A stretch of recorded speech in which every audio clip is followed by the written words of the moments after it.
निर्जला एकादशी 2025। तिथि, मुहूर्त, व्रत विधि और महिमा। भीषण गर्मी का जून महीना, लेकिन दिलों में आस्था की ठंडी छाया। एक दिन जब बिना जल के भी आत्मा को तृप्ति मिलती है। जी हाँ, हम बात कर रहे हैं वर्ष की सबसे कठिन लेकिन सबसे पुण्यदायी एकादशी की, निर्जला एकादशी। क्या है इस व्रत की महिमा? क्यों इसे सभी एकादशियों का राजा कहा जाता है? और कैसे रखें इस व्रत को सही विधि से? आइए जानते हैं सब कुछ इस वीडियो में। अंत तक जरूर देखें। व्रत की तिथि और मुहूर्त। निर्जला एकादशी 2025 में शुक्रवार 6 जून को मनाई जाएगी। यह व्रत ज्येष्ठ मास के शुक्ल पक्ष की एकादशी को आता है। पौराणिक मान्यता के अनुसार इस दिन बिना जल ग्रहण किए व्रत करने से पूरे वर्ष की 24 एकादशियों का पुण्य फल प्राप्त होता है। एकादशी तिथि 6 जून को सुबह 2:15 से प्रारंभ होकर 7 जून को सुबह 4:47 पर समाप्त होगी। व्रत पारण, उपवास तोड़ने का शुभ मुहूर्त 7 जून को सुबह 6:34 से 9:21 तक है। व्रत की कथा।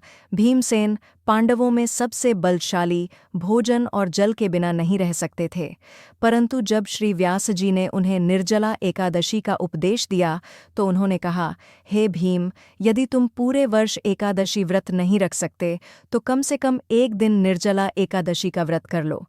यही एक दिन सभी व्रतों का फल देगा। तब भीमसेन ने कठिन तपस्या कर निर्जला एकादशी का व्रत किया, इसलिए इसे भीम एकादशी भी कहा जाता है। पूजा विधि। इस दिन प्रातः ब्रह्म मुहूर्त में उठकर स्नान करें, शुद्ध पीले वस्त्र धारण करें और भगवान विष्णु की मूर्ति या चित्र की स्थापना करें।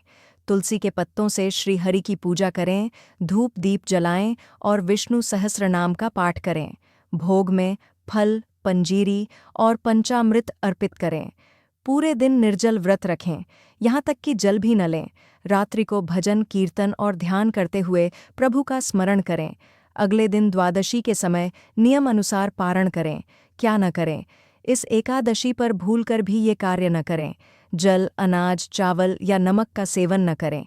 झूठ बोलना, क्रोध करना, परनिंदा या आलस्य से बचें। टीवी, मोबाइल या व्यर्थ मनोरंजन से दूरी रखें। व्रत के दौरान किसी का अपमान न करें। यह व्रत संयम और समर्पण की परीक्षा है। निर्जला एकादशी केवल व्रत नहीं, आत्मा की परीक्षा है। एक दिन जब मन, वचन और कर्म तीनों से केवल श्री हरि को समर्पित किया जाता है। इस व्रत से पापों का नाश होता है और मोक्ष का द्वार खुलता है।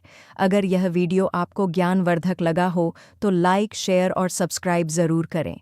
जय श्री हरि, हरि बोल।